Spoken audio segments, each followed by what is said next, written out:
sempre reencontrá-los. Hoje, nós vamos, como eu já tinha combinado e ajustado com vocês, nós vamos terminar a nossa matéria. A gente vai começar, hoje nós vamos ver do artigo 306 ao artigo 311A, certo? Então, hoje, toda a matéria do semestre fica vista, né? Na próxima terça-feira, nós vamos fazer uma aula de revisão e, a partir da próxima quinta-feira, dia 25, vocês estão liberados, tá? Eu vou abrir aqui a sala para qualquer tipo de dúvida que vocês tenham, estarei sempre à disposição, mas vocês estarão liberados. Usem esse espaço a partir do dia 25 para estudar para a prova. Fiquem tranquilos com a prova, vai ser uma prova tranquila, sem novidades, sem nenhuma surpresa. Naquele mesmo modelo, naquele mesmo estilo que a gente já está acostumado, tá? Lembrando que a AV3 será, né, já informei várias vezes, mas eu gosto realmente de sempre informar muito vocês, lá pelo sistema Prova Fácil. E a matéria crimes contra a paz pública e crimes contra a fé pública. Ou seja, dos artigos 286 ao 311A. Essa é a nossa matéria da prova. Eu resolvi retirar da prova os crimes contra a incolumidade pública. Eu resolvi retirar os crimes que a gente tinha visto do artigo 250 ao 285. Eu vou cobrar realmente só crimes contra a paz pública e crimes contra a fé pública. Isso será, repito, a nossa matéria da aula de hoje, ou da prova de dezembro. Então, hoje, repito, nós concluímos a matéria, terminamos a matéria. Na próxima terça-feira, dia 23, a gente faz uma revisão sobre esses temas que serão cobrados na prova, e a partir de então, vocês estão liberados da aula, não precisa vir à aula, para usarem aquele espaço para estudarem para a prova, lembrando que a prova será já no comecinho de dezembro. Estamos combinados, está tudo tranquilo, e nesse período, obviamente, qualquer dúvida, qualquer questão, me manda lá pelo nosso grupo de WhatsApp, me manda pelo Uninfo Online, que eu vou estar sempre muito atento, tá? Vamos hoje, então, ver do artigo 306 até o último dos artigos previstos para a nossa matéria, que é o 311A, mas existem dois artigos na aula de hoje que são mais importantes, que são o 307 e o 311A. Mas a gente chega já lá. Vamos primeiro ao 306, né?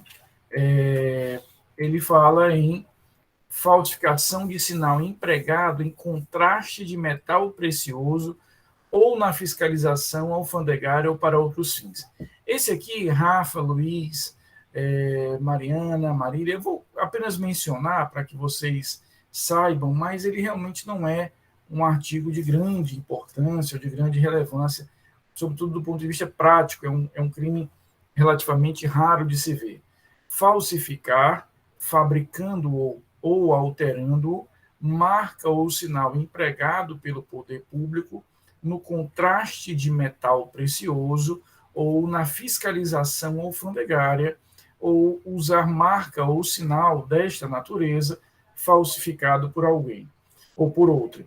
Existem algumas marcas, alguns selos, né, que são colocados em produtos, em mercadorias, até mesmo em containers, para determinar, para indicar que aquela determinada mercadoria, aquele determinado objeto, foi objeto de fiscalização aduaneira, alfandegária, assim como alguns metais, eles recebem alguns selos, algumas marcas públicas para dizer que foram produtos que vêm de reservas, minas de extração autorizadas, que foram fiscalizadas pela aduana, pela alfândega. Então, o crime aqui do 306 é a falsificação desses selos, destas marcas. Então, é comum, por exemplo, alguns containers, depois que eles são ali fiscalizados pela Receita Federal, quer no caso de importação, quer de exportação, eles são lacrados e recebem ali uma marca, um selo da Receita Federal, indicando que houve ali a fiscalização alfandegária, ou seja, de que aquele produto pagou todos os respectivos tributos, que ele está de acordo e em harmonia com aquilo tudo que foi ou que é objeto de fiscalização. Então, a gente vai ter aí, efetivamente, dentro desse cenário, a possibilidade concreta dessa estrutura. Então, eu tenho, efetivamente, o crime nessa conduta, né? E só para fim de registro, veja o que nos diz aqui o parágrafo único, né? Se a marca ou sinal falsificado é o que usa a autoridade pública para fim de fiscalização sanitária ou para autenticar ou encerrar determinados objetos ou comprovar o cumprimento de formalidade legal.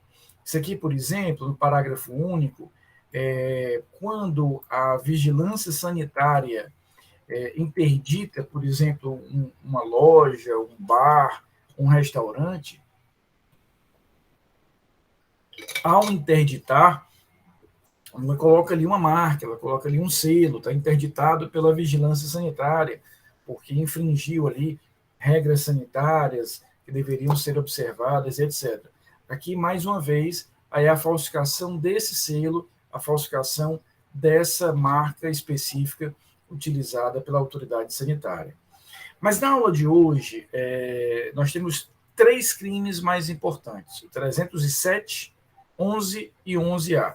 Então, vamos ao 307, até porque nós precisamos compreendê-lo e diferenciá-lo de outros crimes que já vimos antes. 307, o crime de falsa identidade.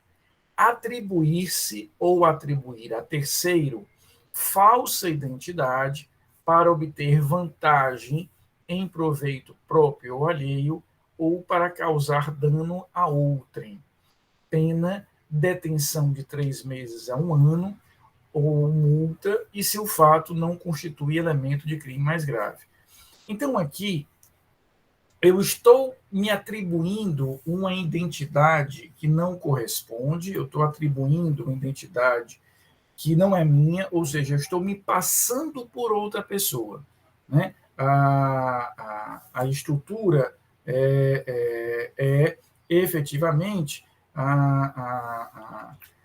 dentro dessa perspectiva, é uma estrutura efetiva, né, de construção dessa determinada realidade. Ou seja, a gente tem aí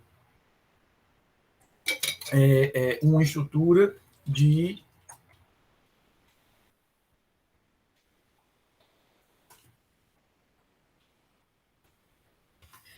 é uma estrutura que vai trabalhar com essa perspectiva. Eu estou me passando por outra pessoa, eu estou me identificando com outra pessoa. E aí, veja só, quando ele fala obter vantagem, como nós não estamos lá no capítulo dos crimes contra o patrimônio, né, como a gente não está falando especificamente dos crimes contra o patrimônio, que lá exigiria um componente mais patrimonial, mais material e etc., o que a gente está aqui é compreendendo qualquer espécie de vantagem. Então, no artigo 307, nós vamos entender que é absolutamente qualquer espécie de vantagem que vai ser considerada aqui. Então, por exemplo, se eu me passo por outra pessoa para entrar de graça num determinado evento, para ter acesso a um evento social que a princípio eu não teria acesso, para frequentar determinados ambientes que eu a princípio não teria a habilitação para frequentar, eu estaria, repito, diante aí do 307. Né? Então, o 307, ele se caracteriza, né? Ele vai se definir exatamente dentro desse componente. Eu estou ali a realizar um ato onde eu me passo por terceira pessoa, eu me identifico como terceira pessoa, sem necessariamente ali ser. Esta vantagem, insisto, ela pode ser de qualquer natureza. Então, pode ser uma vantagem absolutamente de qualquer natureza, uma vantagem social, uma vantagem financeira. Né? Agora, veja que ele ressalva na pena, quando ele vai definir a pena, ele faz uma ressalva em relação ao seguinte: se aquela situação onde eu me passo por terceira pessoa, eu me passo por outra pessoa, é elemento, elementar, parte, fragmento de um crime mais grave, eu respondo a conduta mais grave. Então, entenda, a gente vai ter aqui no artigo 307, eu queria que isso ficasse bem claro nessa minha explicação, no artigo 307, nós vamos ter efetivamente apenas e tão somente um crime de natureza subsidiária. O que é que isso significa? Eu vou responder pelo 307 se e somente se eu não visualizar naquela minha conduta uma conduta mais grave, uma conduta mais violenta, uma conduta mais agressiva. O que eu quero dizer com isso? Imagina, por exemplo, que eu estou me passando por terceira pessoa, eu cheguei no prédio ali de alguém, ou na casa de alguém, ou no condomínio de alguém, eu me passo, Lailson, por um familiar daquela pessoa, diz, olha, eu fulano de tal, aqui, primo lá do cara, para entrar e matar aquela vítima, né? Ou para subtrair bens, ou eu me passo por terceira pessoa como um elemento do estelionato. Então, a gente vai ter, efetivamente, essa estrutura, né, concreta de responsabilização mais grave se eu visualizar que a minha intenção era outra. Então, eu aplico o 307, que se caracteriza, como nós vimos, pela conduta daquele que vai, de alguma maneira, se passar por outra pessoa, mas ele é um crime de natureza subsidiária. Repito, se aquele elemento, eu estou me passando por terceira pessoa, é parte, fragmento de uma conduta maior, homicídio, lesão corporal, furto, roubo, estelionato, eu respondo pelo aquele crime mais grave. Tá? Veja, aqui eu não estou exibindo o documento, eu apenas estou dizendo que eu sou fulano sem o ser. Já o 308, ele vai ter uma conduta específica. Veja aí, usar como próprio passaporte, título de eleitor, caderneta ou de reservista, ou carteira de reservista, ou qualquer de documento de identidade alheia, ou ceder a outrem para que dele se utilize, documento dessa natureza próprio ao terceiro. Ou seja, no 307, eu apenas estou dizendo que eu sou alguém que, na verdade, eu não sou. No 308, eu estou utilizando um documento de terceira pessoa. Eu estou utilizando uma carteira de habilitação, eu estou utilizando a carteira de identidade, eu estou utilizando um título de eleitor. Né? Eu tinha, por exemplo, duas irmãs gêmeas que foram minhas alunas, que uma vez, exatamente nessa aula, ela disse assim, professor, teve uma eleição que a minha irmã estava doente, eu fui e votei por ela. É crime? É o artigo 308. São irmãs, são gêmeas, são idênticas, mas não significa dizer que não sejam duas pessoas diferentes. É um exemplo aí do 308. Né? Então, se eu cedo aquele meu documento a terceiro, ou me utilizo de um documento de terceiro, eu tenho aí a prática do artigo 308. Exatamente, Aninha confessou sem querer. Professor, é crime? É crime, né? Realmente, você acaba de graça aqui confessando efetivamente esse crime. Então, veja, Os dois são crimes que se relacionam, né? E lembrando, tanto o 307 quanto o 308 têm essa natureza, são crimes de natureza subsidiária. Eu vou, de alguma maneira, aplicar esse crime se eu não encontrar uma tipificação melhor, mais adequada para aquela determinada situação. O artigo 309 e o 310, diga, Mariana, pode perguntar, querida, fique à vontade. Professor, com licença, bom dia. Bom dia. Se o documento, por exemplo, é uma coisa assim bem doida, mas se as gêmeas elas estavam com um documento já falso, fabricados por elas, aí seria o 297 e o que a gente está vendo agora, Não, 307, não, quer dizer, excelente a sua 308. pergunta. Excelente a sua pergunta e não é nada doida, é uma pergunta excelente. Veja, foi muito boa para a gente entender o seguinte: o 308, Mariana, é o documento que é verdadeiro, ele existe, apenas não é meu. Eu utilizo como se fosse meu. Agora, se o documento é falso e elas utilizam, aí a gente vai para a aula da aula de terça-feira. O uso de documento falso lá do 304. Foi muito boa a sua pergunta para a gente fazer essa separação dessas ideias. Então, se o documento é falso e eu o utilizo, né, dizendo que é meu quando na verdade é de terceiro, eu estou no 304. No 308, aquele documento ele é verdadeiro, como a gente está vendo pelo próprio texto da cabeça aí do artigo do 308, o próprio dono do documento pode me ceder esse documento, olha, use, está aqui, eu lhe empresto, pode usar. Quer dizer, o documento é extremamente verdadeiro, digamos assim, inclusive entregue, disponibilizado pelo próprio dono daquele determinado documento. Então, diante disso, dentro desse contexto, a gente vai ter crimes diferentes, ou seja, se elas falsificam, né, ou mesmo que não falsifiquem, utilizam um documento falso, aí eu estou lá no artigo 304. Aqui não, aqui o documento é verdadeiro, é um documento idôneo, correto, válido, verídico, mas que eu uso de forma indevida, porque, na verdade, ele não é meu. Tá? Essa foi, na verdade, repito, a sua pergunta é excelente para a gente poder separar essas duas dimensões. Né?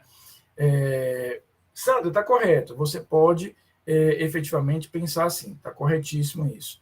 O artigo 309, ele é um crime muito específico, né, que fala em usar o estrangeiro para entrar ou permanecer no território brasileiro, território nacional, um nome que não é seu. Né? Vocês sabem, isso não é só no Brasil, todos os países do mundo, até por exercício material da sua soberania, ele vai ter o controle de fronteiras, entra e permanece no território nacional, repito, de qualquer país, aquele que preenche os requisitos formais e materiais para isso. A gente já estudou isso aqui algumas semanas atrás, na verdade, alguns meses atrás, quando vimos aquelas figuras da extradição, expulsão e deportação lá no crime de reingresso de estrangeiro expulso. A Sandra pergunta aqui, professor, e se houver emprego de documento falso do artigo 304, contudo visando com a conduta a obtenção de alguma vantagem, haverá infração mais grave, qual seja o crime de falsa identidade? É isso? Não. Se o documento for falso, eu estou lá no 304, eu respondo pelo 304. No 307, eu não estou exibindo o documento, eu apenas estou dizendo que eu sou alguém que não sou. E no 308, eu estou exibindo o documento verdadeiro. Então, são três situações diferentes. No 304, eu uso um documento falso. No 307, eu estou dizendo que eu sou alguém que, na verdade, eu não sou. E no 308, eu estou ali apresentando um documento que é original, que é verdadeiro, apenas não é meu. Né? É essa a diferença que nós vamos ter em relação a esses três artigos. Tá, Sandra?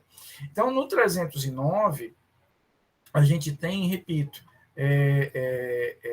o crime do 309 é esse crime do agente que vai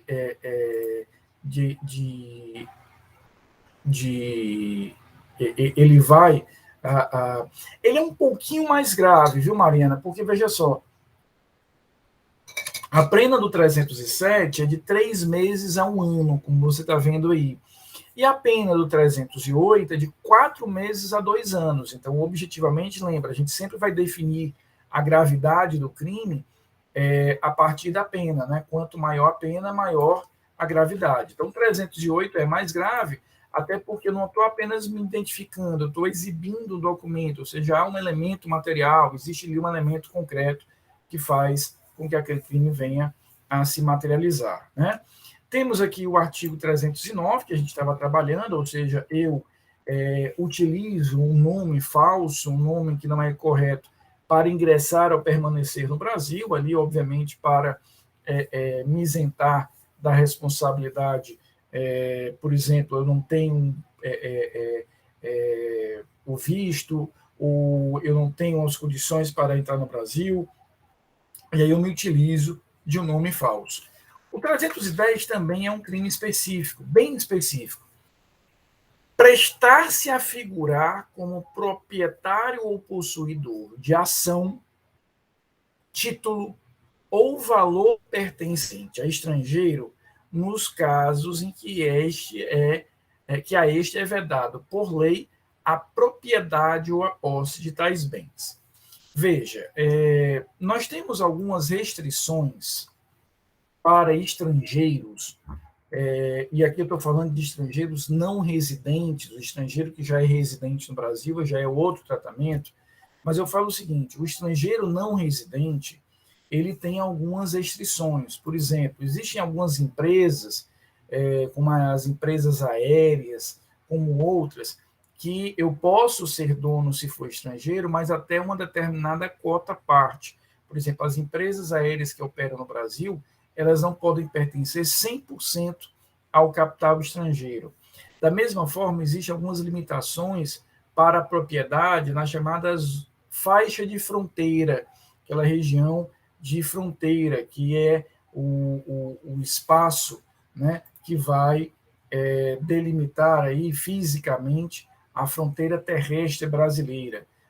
Então, dentro desse contexto, existem restrições feitas por lei para essa propriedade do estrangeiro. Por quê? Por uma questão de segurança nacional, uma questão de interesse de soberania nacional, dentre outros elementos, né? Então, por exemplo, a faixa de fronteira é a faixa constituída por 150 quilômetros da fronteira brasileira para o interior do território nacional. Então, você marca ali a fronteira do Brasil com outros países, mede 150 quilômetros, isso aí é a faixa de fronteira. Esse espaço territorial tem uma série de tratamentos diferentes. As Forças Armadas têm poder de polícia, existe, às vezes, até tratamento tributário diferente em alguns momentos, e uma das consequências é de que estrangeiros não podem, sozinhos, adquirir ali bens, adquirir ali imóveis, né? Então, o crime do 310 eu me passo por proprietário daquele determinado imóvel, que a gente costuma chamar de laranja, né? Quando, na verdade, ele é de um estrangeiro que não pode figurar formalmente como proprietário por estar ali numa zona de fronteira, numa região de fronteira. Tá? Temos também, e aí eu peço a atenção de vocês, porque são os 2 artigos mais importantes da aula de hoje. E também são os artigos que finalizarão o nosso conteúdo. É o 311, adulteração de sinal identificador de veículo automotor. Adulterar ou remarcar número de chassi ou qualquer sinal identificador de veículo automotor de seu componente ou equipamento. Então, veja só, os veículos, e aqui são motos, são automóveis, ônibus, caminhões, eles têm uma série de sinais identificadores, né? Eu gravo ali, por exemplo, no motor, nas portas, nos vidros, o número do chassi. Então, tem uma série de sinais identificadores ali, o número especificamente do chassi daquele veículo. O crime do 311, que é um crime extremamente comum, é um crime do cotidiano, muitas vezes praticado em concurso de crimes com outros crimes, como furto, como roubo, como receptação, como associação criminosa, é exatamente eu adulterar aquela informação, aquele registro, aquela identificação daquele determinado veículo. Então, eu estou ali adulterando aquela determinada informação. Informação essa composta do número do chassi ou do número da placa. Se vocês observarem, por exemplo, nos vidros dos automóveis, está gravado ali o número do chassi. Eu também tenho nas portas, eu tenho no motor. Então, o crime aqui, repito, é fazer essa remarcação, essa adulteração. Esses números, o veículo já sai com ele de fábrica, exatamente para que eu possa identificá-lo, rastreá-lo de alguma maneira. Mariana, pode perguntar. Professor, o senhor fala do chassi, né? Eu me lembrei que quando você tem acesso àquele SIDA, que é para saber os bens das pessoas e tal, como é que tá a receita, e lá tem um Renavan. No Renavan, quando você vê, você consegue saber todos os veículos que aquela empresa, aquela pessoa jurídica tem. Aí o que eu queria saber o chassi que tem dizendo lá, no Renavan. Quando ele é adulterado, ele é adulterado na fábrica ou ele é adulterado após? Tipo, como é que a pessoa tem acesso para adulterar? Certo, vamos separar duas coisas. A tua pergunta, mais uma vez, é muito boa para a gente entender. Gabriela, bom lhe ver, viu? Estou esperando como monitora. É o seguinte, essa adulteração, Mariana, do 311, é uma adulteração ou uma remarcação física. Ou seja, no próprio veículo, eu vou lá no bloco do motor, eu vou lá na porta, tinha lá uma plaquinha com a numeração do chassi, eu retiro essa placa e coloco uma placa falsa, ou eu, por cima dessa placa, eu gravo ali um outro número. Então, o crime do 311, ele se materializará, ele se consumará quando eu tenho essa alteração no próprio bem, no próprio veículo, naquela própria estrutura. Tá? É diferente de eu ir a um banco de dados público, qualquer que seja ele, do Detran, do Renavan, da Polícia Civil, e alterar ali os dados daquele determinado veículo. Se eu faço isso, aí a gente vai voltar lá para os crimes contra a administração pública que nós já vimos, lá do 313 que é alterar informação em banco de dados público. Então, a tua pergunta nos permite ver essas duas situações. O 311 é a adulteração, a modificação no próprio veículo. Eu estou ali no veículo marcando fisicamente um outro número para que amanhã, se ele passar numa blitz, a polícia diga, não, mas esse aqui não é o carro que eu estava procurando, ou não há problema nenhum. Porque ele já sai de fábrica com aquele número. Ele já é lançado no mercado com aquele número. Muito antes de receber uma placa, muito antes de ter um dono efetivo, ele já vai sair com aquela determinada numeração.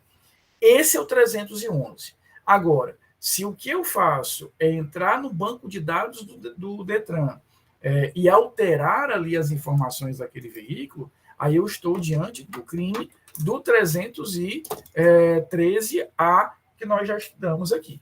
Pode perguntar, Mariana, fique à vontade. Entendeu? Ficou claro? Ficou sim, obrigada. Nada, querida. Veja, ainda no 311, veja o que nos diz aí o parágrafo 1º. Se o agente comete o crime no exercício de sua função ou em razão dela, e a pena é aumentada de 1/3. Imagina que quem está fazendo isso, Gabriela, é o próprio servidor do Detran, né? É o próprio agente do Detran. Ele vai ter essa pena aumentada. E, por fim, parágrafo 2º, incorre nas mesmas penas o funcionário público que contribui para o licenciamento ou registro do veículo remarcado ou adulterado, fornecendo indevidamente material ou informação oficial. Esse parágrafo 2º, ele vai existir porque o que a prática criminal identificada pela polícia, pela justiça, vai mostrar, Mariana, Gabriela, Rafa, Luiz, Pedro, é que dificilmente esses crimes são praticados, Gabriel, sem a participação de gente do próprio Detran. Ou seja, eu remarco aquilo ali, mas aspas, e muitas aspas, para eu esquentar aquele determinado veículo, eu vou precisar de alguém interno do Detran para que ele possa marcar no próprio sistema, emitir um documento falso e etc. Então, aqui vai entrar no crime aquele funcionário lá do Detran que colaborou, que ajudou para esquentar aquele novo número. Tá? Repito, é muito comum que eu tenha participação, infelizmente, de agentes públicos em relação a isso. Queridos, o último artigo que nós vamos estudar no semestre, aqui nós finalizaremos a nossa disciplina com muita satisfação, é o artigo 311-A. É um artigo relativamente novo, ele incorpora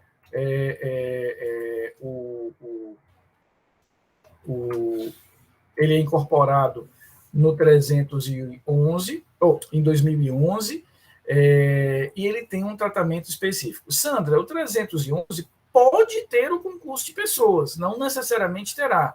Ele terá, dependendo do caso concreto. Eu posso apenas, assim como também você complementou aí, de delitos. Ele pode ter o concurso de pessoas e pode ter o concurso de delitos, mas não necessariamente. Pode ser que eu tenha furtado aquele veículo e eu mesmo tenha adulterado. Mas pode ser que a minha conduta seja só remarcar. Alguém furtou, me levou e disse, Rafael, adultere aqui o chassi. Eu adultero, eu cometerei só o 311. Tá? Então, deixa eu só colocar de novo aqui o 311-A. Ele é um crime que vai ser inserido no Código Penal a partir de 2011, um crime relativamente novo, né, 10 anos aí, e ele vem a suprir uma lacuna, Gabriela, porque até então era difícil, Sara,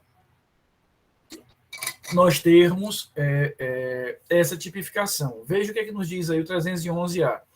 Utilizar ou divulgar indevidamente com o fim de beneficiar a si ou a outrem, ou de comprometer a credibilidade de certame, conteúdo sigiloso de concurso público, avaliação ou exames públicos, processo seletivo para ingresso no ensino superior e exame ou processo seletivo previstos em lei. Então, a gente tem aqui, efetivamente, essa figura, essa conduta aí relacionada a esses elementos. O que nós temos aqui? A fraude a concursos, ao Enem, ao ENAD, às seleções públicas. Por exemplo, nós vamos ter agora no próximo domingo a primeira prova do Enem. Né? Então, esse artigo 311, ele tem como objeto, ele tem como foco proteger esses concursos, esses vestibulares, essas seleções públicas, esses certames. Né? Então, veja, ele fala aí, utilizar ou divulgar indevidamente para com o fim de beneficiar a si ou a outrem, ou de comprometer a credibilidade do certame, conteúdo sigiloso de concurso público, avaliação ou exames públicos, processo seletivo para ingresso do ensino superior e exame ou processo seletivo previsto em lei. Então, aquelas estruturas, né, daquele agente que sai da prova, divulga o gabarito, Gabriela, por ponto eletrônico, né, ou por elemento, outro de comunicação, tudo isso está no 311. Havia um vazio legal até o ano de 2011, né? Nós não tínhamos um tipo penal específico até 2011 para atender a esse tipo de conduta. A gente passa a tê-lo, passa a enxergá-lo a partir do 311-A. Então, aqui é a fraude a concurso público. Eu estou divulgando antecipadamente as questões da prova, eu estou divulgando o tema da redação do Enem, né, que é uma matéria bastante sensível, eu faço a prova, saio mais cedo, envio os gabaritos para pessoas que ainda estão fazendo a prova. Todas essas condutas se caracterizam aí no contexto do 311-A. E com isso a gente termina efetivamente o nosso conteúdo. Mariana, pode perguntar, querida, fique à vontade. Professor, são duas perguntas. A primeira é que teve uma escola em Fortaleza que ela se utilizou faz muito tempo, mas ela se utilizou de uma questão, um professor tinha acesso a uma questão, ou era duas, não me recordo, mas ele né, beneficiou os alunos que estavam naquela aula, porque essa questão caiu no Enem. E ele sabia que cairia. Então, ele se enquadraria no 311A. Sim, sim. E a outra pergunta que eu queria fazer era a respeito, porque quando você, agora na defesa, quer dizer, no autor, a pessoa foi acusada desse tal crime e o autor, ele poderia falar que é um controle externo popular, já Não. entrando para o direito administrativo mesmo. Não, nesse caso não. Porque o controle externo popular, próprio do direito administrativo, que é não apenas permitido, mas recomendável em muitos casos, ele não pode se sobrepor a determinadas regras básicas do próprio direito administrativo, como o sigilo. Porque, veja só, eu não posso, em nome de uma participação popular, de um controle popular, quebrar regras de isonomia e equidade. Porque, nesse caso aí, se eu divulgo o resultado ou uma questão ou o tema da redação, o que é que eu estou fazendo? Eu estou quebrando a isonomia, porque aquela informação chegará a algumas pessoas e não a outras. Então, eu vou criar uma situação de vantagem para algumas pessoas. Eu posso controlar para saber se a prova foi bem distribuída, depois para saber se o conteúdo ali é um conteúdo proporcional, adequado às matérias que estão sendo cobradas, se estava no edital. Tudo isso entra, por exemplo, eu posso, através de um controle popular prévio, Mariana, ingressar com uma ação dizendo que aquele concurso tem uma cláusula discriminatória, uma cláusula que impede que determinadas pessoas façam concurso sem uma justificativa. Tudo isso está no campo do controle popular, por exemplo, através de uma ação popular e etc. Nesse caso, não. Nesse caso, você tem um sigilo que tem que ser observado, porque um sigilo próprio, adequado para a realização daquele determinado tipo de certame, faz parte da regra do jogo, até para que eu gere isonomia, ou seja, todos chegam. Imagina que eu chegue no Enem já previamente sabendo o tema da redação. Olha a vantagem que eu terei, por exemplo, a Jennifer, Marília ou Gabriela, que não sabem aquele tema. Então, como tudo na vida, a gente vai ver no sistema jurídico um equilíbrio. Então, é possível e deve existir o controle popular de várias maneiras, né? O direito administrativo traz, o próprio direito constitucional traz, através da possibilidade da legitimidade da ação popular em muitos temas. Mas isso não justifica qualquer tipo de revelação. Muito boa essa pergunta, gostei desse pensamento fora da casa aí do processo penal e do direito penal. Queridos, aqui nós encerramos, né, o semestre, e eu queria de todo o coração a Sandra diz o seguinte: professor, a lei 12.550 significa dizer que somente condutas realizadas após essa data podem ser responsabilizadas por esse crime, Sandra. Se forem anteriores, aí você pode responsabilizar por outros crimes. Usava-se muita tipificação do estelionato. Tá? Queridos, mais alguma dúvida? Mais alguma coisa? Mariana, lhe espero lá em Direito Processual Penal 1. Claramente já está a sua vaga reservada. Minha queridíssima monitora Jennifer, pode falar, fique à vontade, querida. Eu já ia falar em você realmente.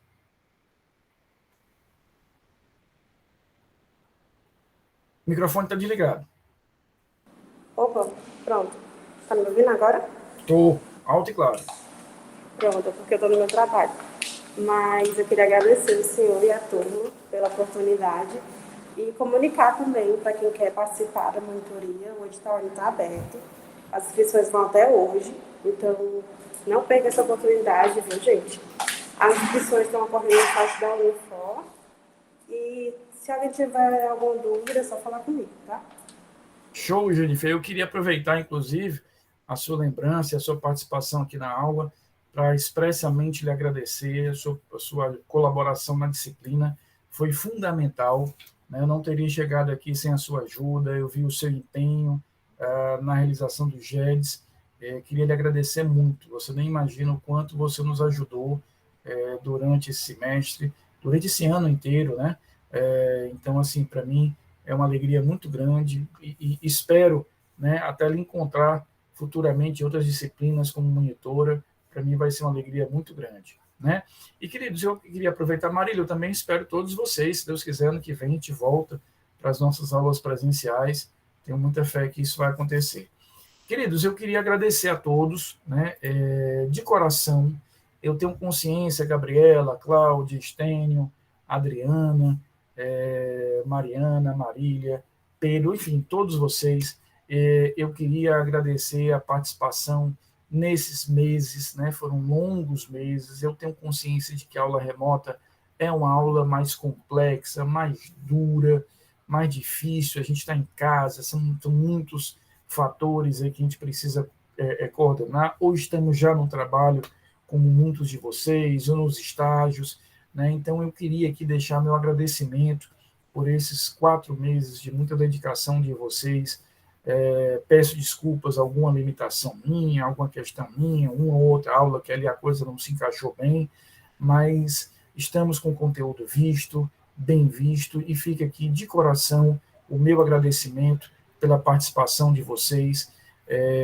Espero muito que a gente se encontre nas próximas disciplinas. Eu tenho turmas de processo penal 1, turmas de processo penal 2, como a Marília colocou, a nossa torcida aqui, semestre que vem, já esteja aí de volta no nosso lindo campus, podendo estar ali frequentando, nos conhecendo melhor ainda, interagindo pessoalmente, como isso faz falta e como isso faz a diferença. Mas conseguimos vencer mais um semestre, eu acho que isso que é importante. Imagina se a gente tivesse parado em março do ano passado, esperando um dia tudo isso passar, o prejuízo que seria, né? Com todas as dificuldades, às vezes a questão de internet, de conexão, de outras coisas, mas a gente conseguiu chegar juntos aqui no final. Então, eu queria muito agradecer a todos vocês de coração, porque eu não teria conseguido ter um semestre tão feliz, tão tranquilo, tão